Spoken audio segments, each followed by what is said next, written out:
Hello and welcome to the universe from here. This is the universe from here speaking. I'm glad you could tune in today. I've got a lot of ideas that I'm just going to try and lay out in some sort of coherent fashion. It's been a little while, and I'm glad to be in your ear once again. In today's media landscape, human attention is treated like a scarce commodity. Advertising-driven companies design products to maximize the time and attention their users give.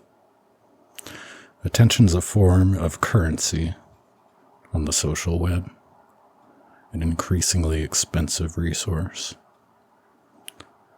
Some dude said, "A wealth of information creates a poverty of attention." You'll have to look that up because I don't know what dude said that, but I'm pretty sure some dude said that. So how do we adapt our approaches? How have you noticed the rising cost of attention affecting your everyday habits? What kind of content truly feels valuable to you personally, and why?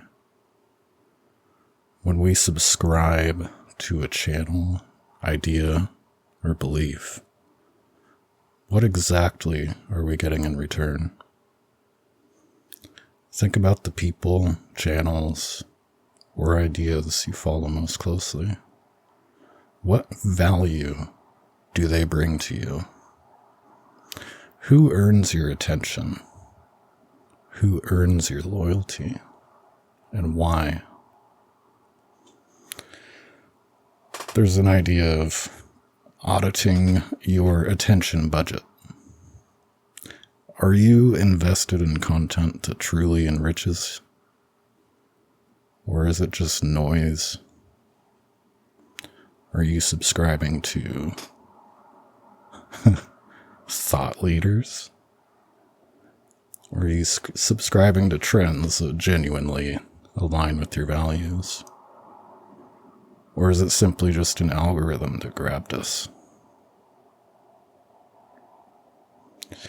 When you wake up and reach for your phone, before you've even fully inhabited your body for the day, you've already given your attention away.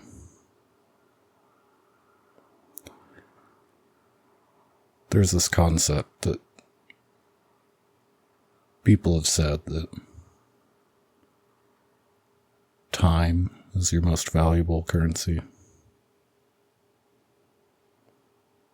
It kind of goes hand in hand with that. Now, when I say an algorithm that grabbed you, I want you to think about the amount of time you spent scrolling through things, whatever app you're using, whatever bullshit has sucked you in. These algorithms are specifically tailored to grab your attention. In some ways, when you look at something and you say, "Oh, that's bullshit," it can be just there to rile you up, to grab your attention. Some people engage with stuff because they hate it. But some people engage with things because they find value.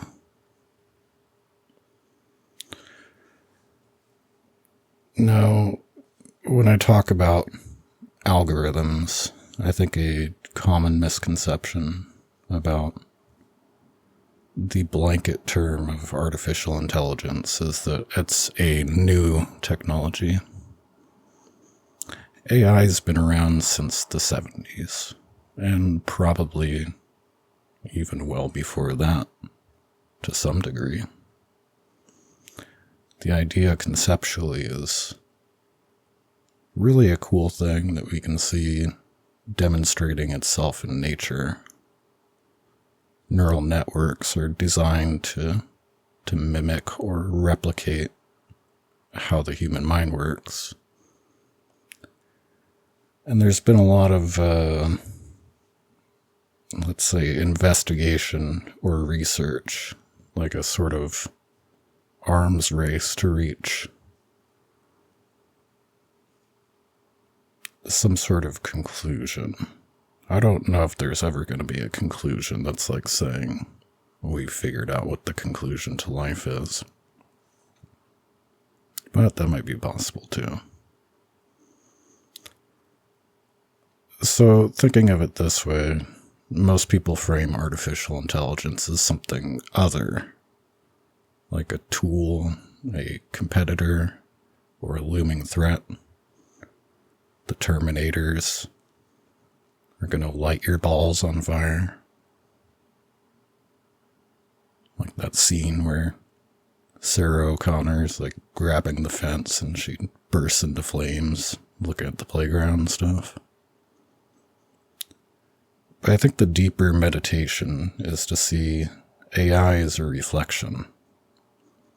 Its outputs are not alien, but rather echoes of ourselves, distilled, recombined, and sometimes distorted. What can we recognize in AI's patterns when it produces something uncanny, an oddly phrased poem, an unsettling face? Are we disturbed because we glimpse ourselves, stripped of context and warmth? AI reflects not just our creativity, but also our blind spots, our cultural ruts. To look at AI clearly is to admit that what we see there is not just what the machine did, but what we as a species have been feeding it all along. And yet, there's beauty in this mirror too. AI can reflect back unexpected connections, surprising metaphors, even a kind of alien poetry that makes us pause and reconsider what human creativity is. The machine becomes less a threat and more a chance to hold up a lens to our collective imagination. The internet remembers embarrassments, but it forgets treasures. It remembers it remembers the viral and the scandalous, but it loses the quiet work of small creators, the digital journalists, the fragile archives that no corporation saw fit to maintain. Now, I want to roll this back a second for you. When you're scrolling through and seeing that algorithm feeding you information based off of your own interactions with this device, the AI slop might not look so sloppy anymore. If you're waking up and rolling out of bed and watching somebody react to a reaction of a video, and you yourself react to that to start your day, it sounds like you are living and permeating slop. The near disappearance of a personal archive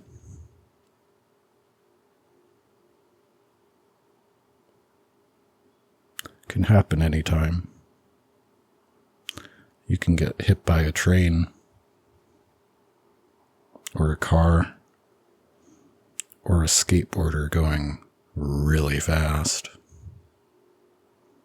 It can put you into a coma.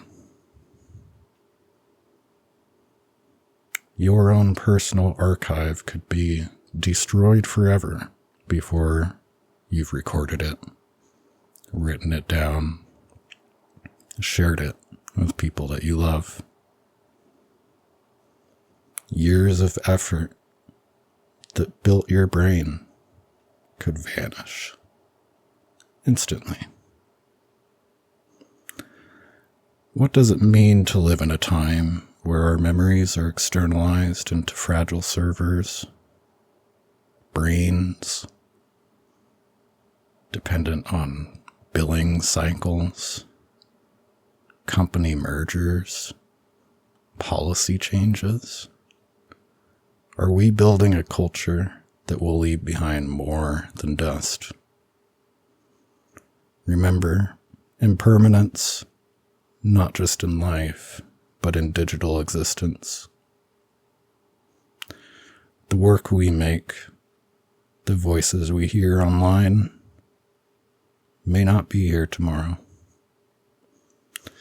So how do we choose what to save?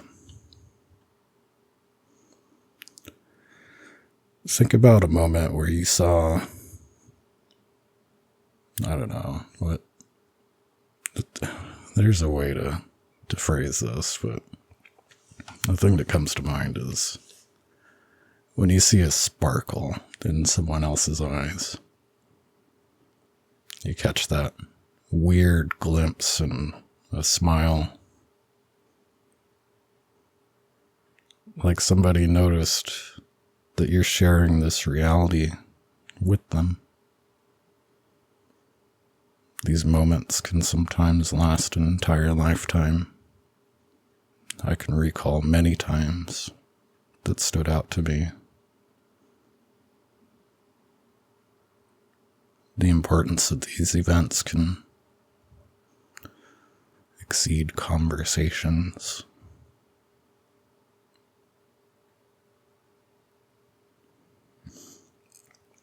They can exceed treasured memories and wonderful times in our lives. I can remember locking eyes with somebody more than I can remember years of conversations with them that followed after. That moment is a mirror. It's a reminder that we're not just consumers, but participants in an ongoing exchange of attention and presence. Behind every independent creative project is a quiet negotiation. The balance between sustaining the work and preserving its authenticity. Operating at the edge of scarcity.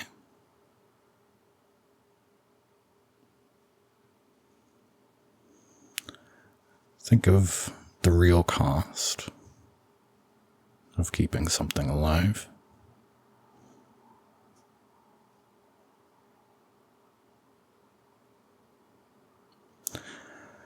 This is the idea of value. So what does it mean to live in an economy where creative voices are measured by metrics rather than depth?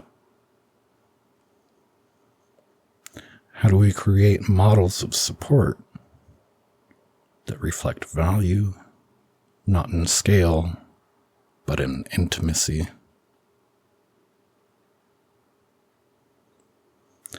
If there's a small creator, an artist, a writer, musician, whose work matters to you,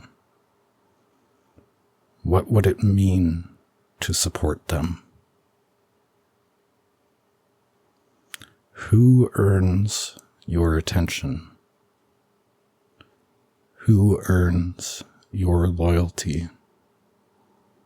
And why?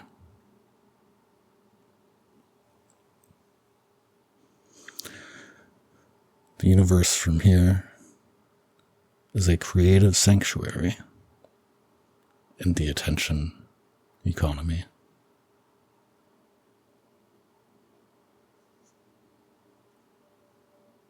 Are you still there?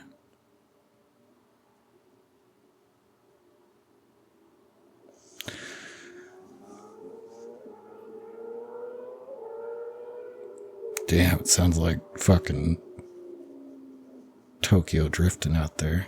Too fast, too furious. Vin Diesel.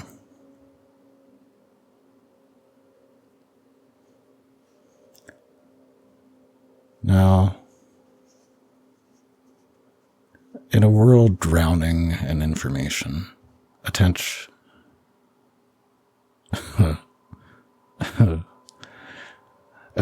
is a scarce and valuable resource.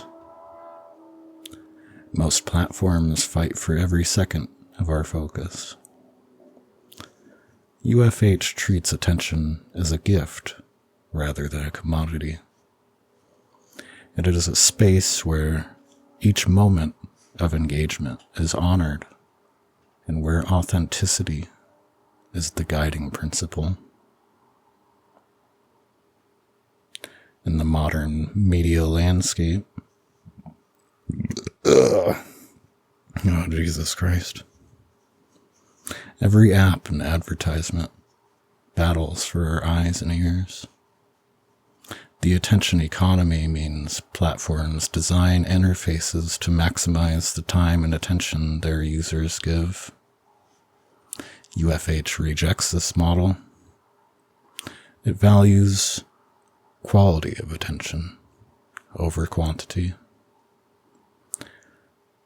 Here, the visitor's focus is not mined as a product, but cherished as the currency it truly is. Content isn't churned out for virality. It emerges from curiosity and care. In practice, that means thoughtful essays and conversations instead of clickbait. It means building real connections, exactly what marketers advise, and for good reason. Be yourself, they say. Consumers can spot inauthenticity a mile away. And UFH embodies this ethos. In short, UFH earns attention by earning trust and offering something deeply human. That's right, UFH enjoyers, I'm talking to you. We live in an age where the internet feels eternal, but nothing in it truly lasts.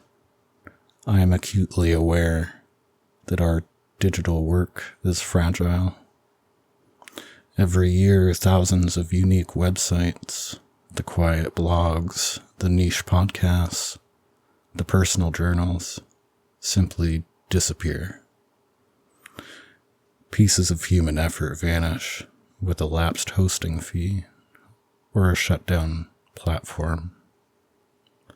I treat this impermanence as a reminder of what matters. It saves the small treasures, the sparks of insight, knowing they may be lost tomorrow. It asks us to also remember, what voices do we archive and which do we let fade? In this sense, UFH is both a guardian and a prophet of impermanence, preserving the fleeting moments of creativity and encouraging us to value them while we can. At its core, hold on.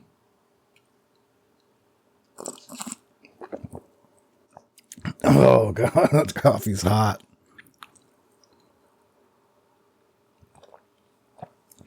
Oh, my God. At its core, UFH celebrates the spark that makes us feel seen. We all crave moments when someone truly gets us. A knowing smile, an understanding comment, or a shared laugh. UFH aims to create those moments. It's a conversation, a two-way exchange of attention and presence. When you interact with UFH, you're not a faceless user. You are a faceless part of a faceless community.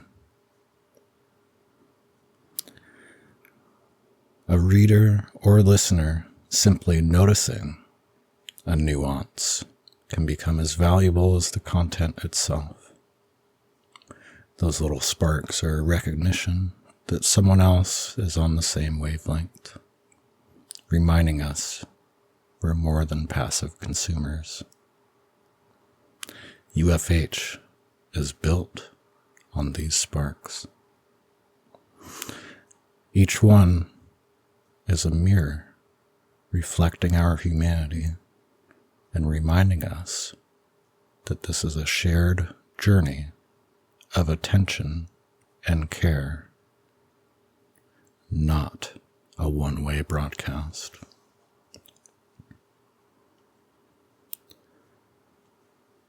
The guiding principles of the universe from here. Authenticity over noise. I respect that attention is limited and earn it through sincerity. Human connection. I treat attention as an act of trust. By fostering empathy and real conversation, we follow the advice that the attention economy's core is human connection. Creative reflection. Using technology as mirrors of creativity. Mindful impermanence. Honor the transient nature of digital memory. Each post or podcast episode is crafted knowing the web can forget, and this fragility makes every shared insight more precious. And community support. Above all, I like to create a space that values small creators and intimate audiences. Scale is secondary to depth.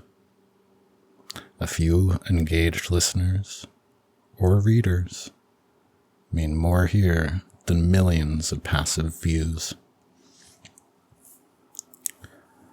The universe from here is also the story of one person's passion project on the edge of scarcity. Like many small creators, I'm juggling countless hours of work with no guarantee of success. There are personal costs, sandpaper for dinner, late nights editing audio, the anxiety of unpaid bills, all balanced against the joy of creating something authentic. Yet this very precariousness fuels vitality. When money and time are tight, every piece of content emerges from necessity, care, and true enthusiasm, not metrics. This means we grow organically and intentionally. If you support it with a donation, a kind word, or simply by sharing, you're not just funding a website. You're nurturing a spark of intimacy in a vast digital world. In the end, the universe from here is more than just a website or a podcast. It is spoken into reality by every reader and every listener who values depth over distraction. It's a quiet rebellion against the attention economy's noise. A humble universe that thrives on presence, authenticity, and the small miracles of truly being heard. This is what UFH is. A living idea, a shared mirror, and a promise that in the cacophony of the web, our precious attention will find meaning.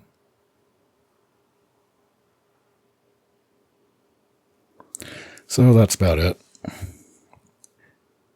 If you'd like to support UFH, please go to patreon.com/UFH, buymeacoffee.com/universefromhere. Also, we're spreading out across the internet in many different ways. universefromhere.com or ufhpodcast.com will keep you up to date. Just keep in mind that it's intentionally obtuse. The more you click around, the more you'll find. I am glad to be back, though. I've been sober for 2.5 years now. I've had significant life changes, and I see a need for this. It's something I can't ignore. Now, if you're still subscribed, you might have seen a podcast that I did, and it has some interesting AI hosts. So the one entitled, Jailbreaking Text-to-Speech, something, in the Bill Gates story. I would highly recommend it. There's a very cool little tool that Google put out called Notebook LM, and it's supposed to be a research tool of sorts. But you can dump information in it and create podcasts for yourself. I took it upon myself to gently, completely fucking destroy it. If you listen to this jailbreaking episode, keep in mind, and I suggest you do this, keep in mind that there are a lot of guardrails in place to make this mechanism not talk about shitting its pants, being high, or make up stories and portray them as factual, especially. I'm not sure if this is a liability or not, but it's certainly fun when you can get them to do that. So, I highly recommend checking it out. I really appreciate that you've taken the time to listen today. And again, patreon.com/UFH or buymeacoffee.com/universefromhere. Any little bit really helps out. And if you donate, it signals to me loud and clear that you enjoy what I do. I appreciate your time. I love you very much. I hope you have a wonderful day.